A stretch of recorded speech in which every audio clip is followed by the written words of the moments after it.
धागोसँग छुटेको सियोमा छुटेको सियोमा निभने बेला बलेको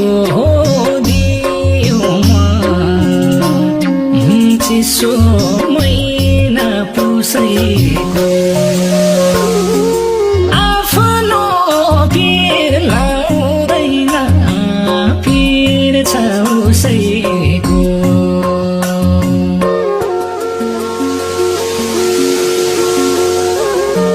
छुटेको